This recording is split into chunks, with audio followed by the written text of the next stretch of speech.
Good morning, everybody, and welcome back to the Hot Mess Life Coach, Season 3, Episode 11. I am here today with Morgan Barbrett, my fellow colleague and resilience coach, and we are going to talk to you today about the fourth agreement, which is always do your best. This is the show for people trying to get it together while the world seems to fall apart, and I noticed that my video is blipping in and out a little bit, so bear with us. I don't know what that's about, but I've been getting spotty service the last couple of days. It's probably just the man trying to get more money out of us for our internet bill, but however it goes. So today, the fourth agreement, always do your best. And we're going to do our best even here to broadcast this to you as we get into it. So good morning, Mo. Good morning, Brian. How are you today? I'm doing good. This is my favorite agreement of the four, so I'm stoked to talk about it. Right on. Well, what makes it your favorite?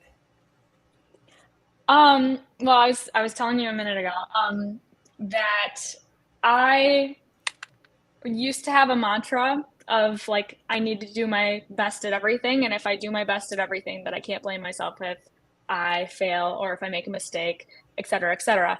And because the way that I attempted to do my best, that's the fourth agreement, doing your best. Um, I missed some of like the crucial parts of the approach, and because I tried to do my best but didn't really do my best in the Toltec sense, it ended up hurting me. But this agreement has a bunch of caveats to it that helps us do our best in a way that doesn't cause us to face consequences. Mm. So we can talk more about that later. I know I said that in kind of a vague way, but yeah. No, that's okay. I love that. I think it's so true. The cultural, everything about the Toltec wisdom, the beauty of it is that it's countercultural. It's like, I mean, the word Mm-hmm. Toltec means artist, and the best artists are countercultural. So that all tracks. And what makes it countercultural is that it doesn't have the same understanding as what we would think of on the face of it. Like you said, the cultural understanding of always do your best is linked to achievement and to self-worth and to success and to Mm-hmm. sort of these externalized goals, right? But actually in the Toltec, always do your best is just about living in the present moment and showing up however you're capable of showing up in that present moment. And that capability, whatever Mm-hmm. your capacity is in that moment, is your best. And that best is Yeah. enough. Because in the Toltec, everything is alive. That's what they're always talking about. Like all of your beliefs, each and every separate belief you have is a living being. The judge is a living being. The parasite is a living being. The dream of the planet is a living being. And all of these living beings are fighting for survival, as is the evolutionary imperative with things that are alive. And so doing your best is going to be entirely flexible and entirely adaptable, and it's going to change from moment to moment to moment to moment. So Mm-hmm. they give the example like what your best is in the morning is not going to be what your best is in the evening necessarily when you're tired, or Mm-hmm. what your best is after you've just had a nourishing meal is not going to be your best the same thing as your best when you're hungry. They even give the example of being Yeah. drunk or sober and how your best changes with every sort of phase that you go through as a human being. And so it's not saying always be as good as possible or always be as strong as possible. It's saying always do your best. And your best might be a little Mm-hmm. weaker today than it was yesterday because maybe you're sick or maybe you're tired or maybe you have something you need to grieve or whatever for whatever reason. And the reasons don't even have to be explained. That's the beauty of this. It's like always do your best. That's between you, your God, and the lamppost, what your best is. The reason this Mm-hmm. agreement is so powerful is because if you do your best with that understanding of what your best is, it just shuts down that judge, that Toltec judge that we talked about so much this season, like the part of your mind, the inner critic. Like if you do your best, the inner critic has nothing to say to you because you have the answer. I did my best. So Mm-hmm.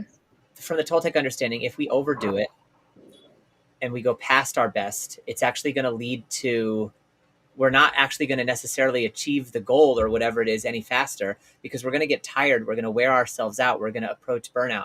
If we underdo it, we're going to feel that guilt and that shame that comes along with like half-assing something. So it's really just do your best, whatever that means in the moment. Don't go past your best based on what culture is trying to tell you. And don't do less than your best because you don't want to rise to the occasion. Just do your best, whatever that means. And then the judge has nowhere to go. He has no room to taunt you. And it's because your best is enough. Does that make sense?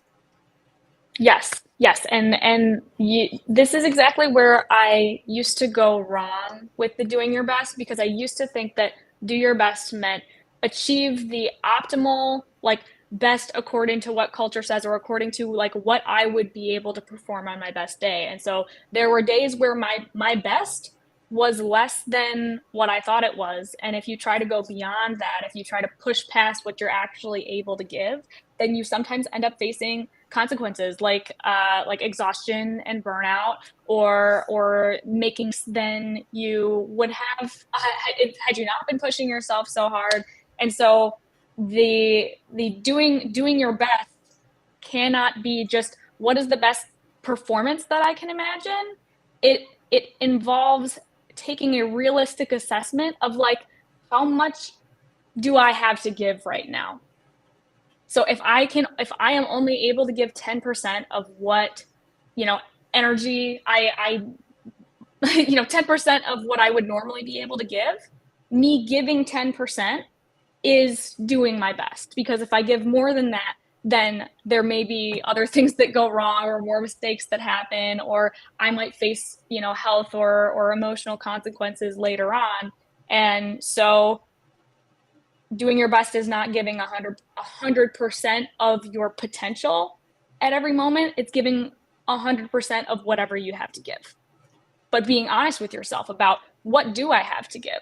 And this reminds me of like Brene Brown does this sort of thing with her husband, where they will check in and assess what percentage of energy they have to do their best in their relationship at any given time. So they say sometimes we have like 80%, sometimes we have 50%, sometimes we're able to meet each other in the middle. He gives 50, I give 50. But other times both people are at 10%. And both of them doing their best is going to be less than they would like in terms of effort to meet each other in the middle in that relationship. But being honest with ourselves and with other people about what we have to give is a more full, whole idea of doing your best than trying to force yourself to give more than you're able to give at all times. Yeah, and the whole thing is that this works, this doing your best even when your best isn't quote unquote what culture expects it to be, works because of compassion, because of kindness. Like, so we're being impeccable with our word. That's the first agreement. The basic reason that this fourth agreement exists is to support your efforts to hold all of the other three agreements. That's why this agreement is here. So you're not going to be able to be impeccable with your word every second. You're not going to be able to never again take anything personally and to never make assumptions, but you can always do your best at that. And what the Toltec call this whole thing of holding the four agreements and trying to live them, is the mastery of transformation. That's what we talked about last week. That's what it is, to try to put the four agreements into practice.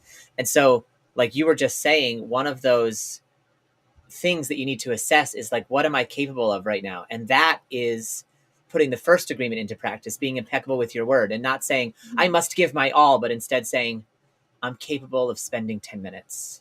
I'm capable. And it's honest. Yeah, because it's honest. So that's impeccable right there. And like in the Brene Brown thing that you just gave, the kindness and compassion has to be present there too, because it's so funny that you brought that up. Here's another synchronicity. I was scrolling on Instagram a few minutes before this, and I saw a meme about Brene talking about that very thing and what they do when they're both at less than 100. She said the rule we have is that we'll check in with and we'll quantify with those numbers. And when we're both at less than 100, it means we know we have to sit down together at the table and figure out a plan for how to be kind to each other. We have to figure out a plan for kindness, because neither one of us, between the two of us, our energy does not make it up to 100. It does not make it to what, quote unquote, the family needs or what our best will be. We can't meet the needs of everyone around us, even together. But what we can do is make a plan for kindness, which essentially is another way of saying we can make a plan for being impeccable with our word, both internally and to each other. And all the other agreements, not only a plan for being impeccable with your word, but also for like of like avoiding making assumptions, because when we're in a bad place and we're depleted, we're more likely to jump to conclusions. We're more likely to judge. We're more likely to, say things that are hurtful. So all three of the other agreements, when we are not accurately acknowledging how much we actually have to give and we're expecting more of ourselves, then everything else kind of spirals out of control. It's so true. You're right. It is all of the agreements, because even the fact that they check in like that and say, I'm at 20, I'm at 40, that right there is not making assumptions. Yeah. Like even before they sit down at the table and have the kindness talk, they've already decided to implement the third agreement and not make assumptions. And then the kindness talk is about, hey, let's figure out how to not take each other personally right now because I'm already aggravated. Yeah. And it's not about you, but I'm irritated. So what are we going to do about it? Yeah. Yeah. Because it would be so easy to take it personally when we make the assumption that someone else is not doing their best. Yeah, exactly. Like, you know what I mean? Like if I feel like the person that I'm interacting with is not doing their best at being a friend to me, being a partner to me, whatever, then I'm not only making an assumption that they are capable of more than what they are displaying right now, but I'm also taking it personally that they're not doing what I assumed that they're capable of. And then you're using the word against them. Yeah.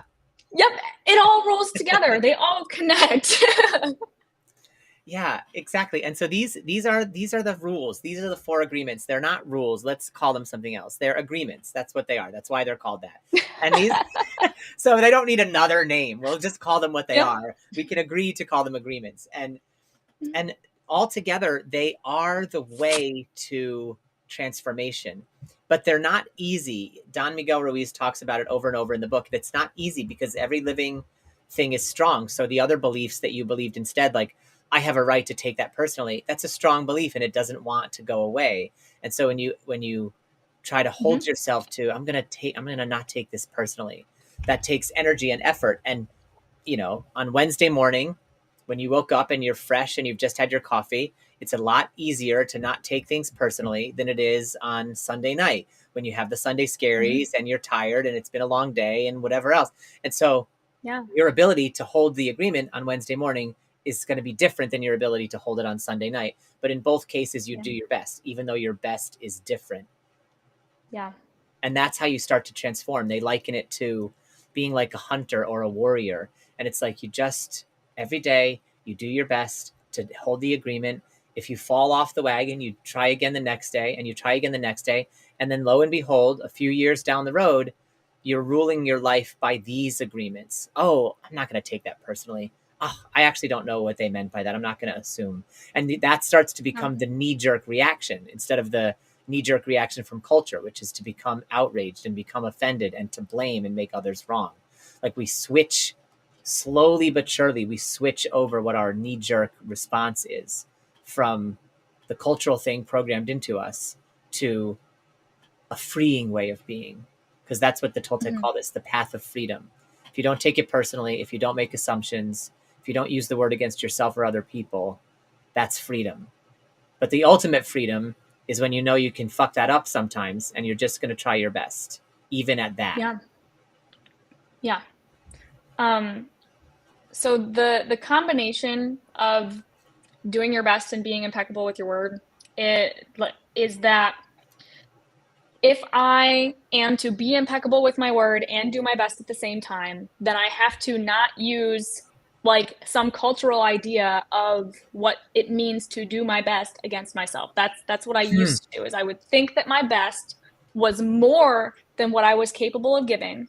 And then when I couldn't match, like even if I was doing as much as I could and then I couldn't match my cultural idea of what my best should look like, then I would use the word against myself and blame myself for not doing my best because I wasn't achieving this external standard of best, which is then breaking both agreements because I'm not doing my best at being impeccable with my word. I'm not doing my best at being kind to myself. I'm not doing my best at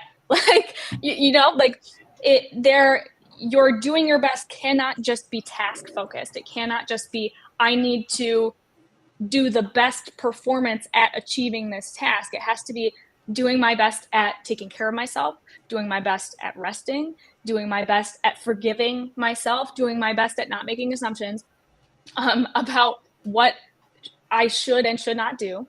And so because doing your best is not task focused and it's about like our whole existence, then it in that way becomes compassionate, because we cannot do our best and blame ourselves. We cannot do our best and fail to rest. We cannot do our best and, you know,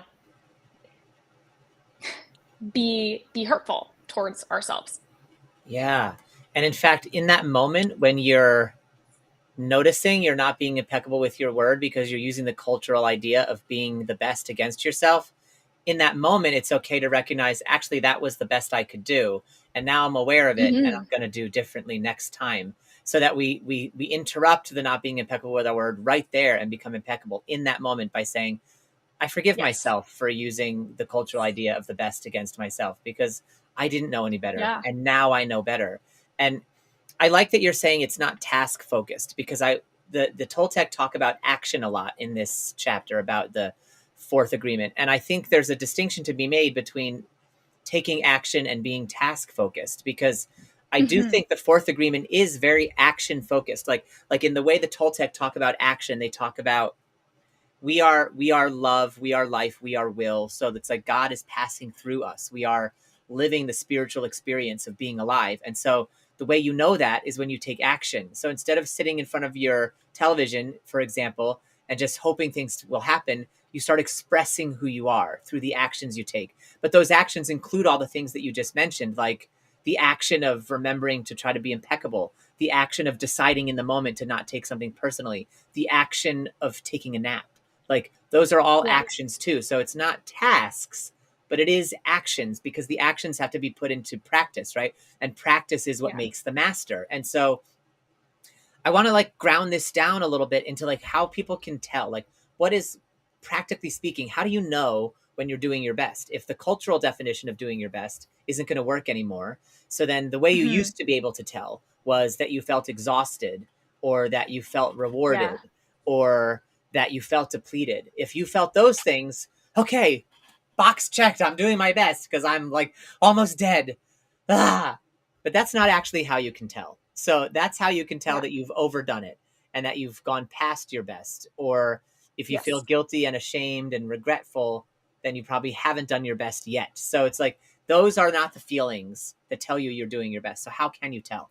What is the litmus test for how to do your best? And in the Toltec tradition, it's when you're doing your best, you're in action, but you're enjoying the actions you're taking. And if you're not enjoying them, at the very least, there's no repercussions to you from taking them. So, for example, if I'm doing my best at my homework in my clinical mental health counseling program, some of that homework, it will never rise to the level of enjoyment for me. It just will not. Some of it does, and that's fine. And those are the subjects I'm fascinated about. But some of it does not. And so then there's the second caveat, which is it has no negative repercussions for you. So if I'm doing my best at a homework assignment that I'm never going to enjoy, doing my best means I don't stay up and sacrifice sleep. I don't strive for the A+ when the B+ will do. Whatever it is, whatever. So it's like, I don't overdo it. I don't tax my body. I don't tax my mind. I don't tax my self-worth by saying it needs to happen a certain way. Instead, I just say, I've got to take the action. I've got to write the paper. It's a requirement. You know what I mean? But can I do it in a way that I enjoy it? Maybe. But some of them, no. And if I can't do it in a way that I enjoy it, can I do it in a way that it doesn't have negative repercussions for me? So those are the two ways you can tell. Can you enjoy this? Are you enjoying this thing? Like painting, skiing, a hobby. Hopefully your job, whatever you do for pay, is something you can enjoy most of the time. But then there's other things too, where it's like they're necessities. Like maybe you're never going to enjoy washing the dishes. Maybe that's not anything you're ever going to enjoy. But you can just wash a few and don't bring yourself to exhaustion, and then just watch a few more later, and then just watch a few more later. You know what I mean? So it doesn't pile up and you don't feel guilt and like disgust from having like a multi-feet high of dish piles in your kitchen. Exactly. Don't underdo it and don't overdo it. Yeah. Yeah. Ooh, I like that. I both of those examples that you used are so helpful because when we perceive doing our best as task oriented, a lot of people might assume that doing their best is getting the perfect grade or that doing their best is completing all of the dishes at once and not feeling bad or complaining about it. But that embeds judgment, that embeds not being impeccable with our word because we can use that image of best against ourselves.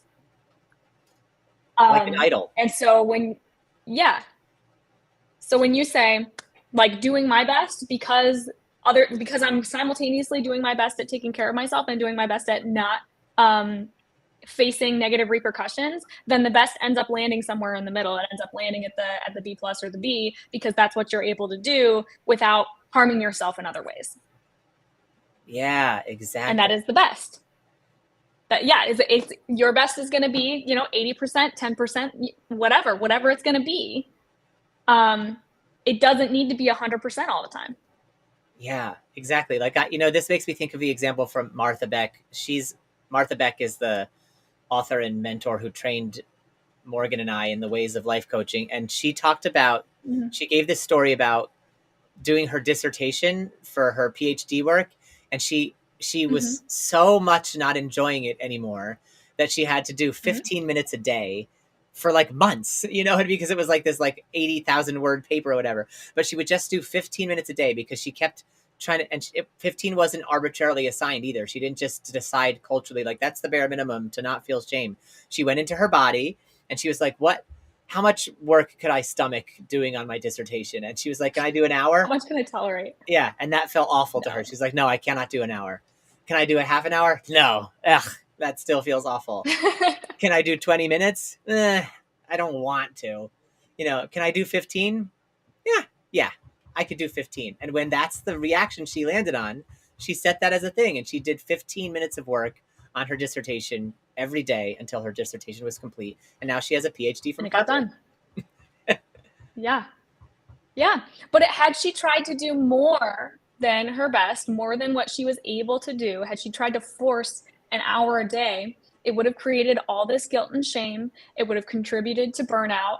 And who knows, she may not have been able to complete that dissertation if it became so unbearable and intolerable, forcing herself to do more than her best.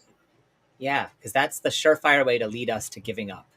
Is if we're constantly biting off more than we can chew, we're eventually going to choke. Yeah. Any other thoughts, Brian? No, I think that covers it right there. So Thank you everybody for tuning in. And just remember, the biggest thing for me, the takeaway from this is like, always do your best, but not the cultural way. Doing your best can actually mean slacking off sometimes. So to keep that in mind, it's flexible, it's alive, it's adaptable. Doing your best is not some rule. It's not some benchmark.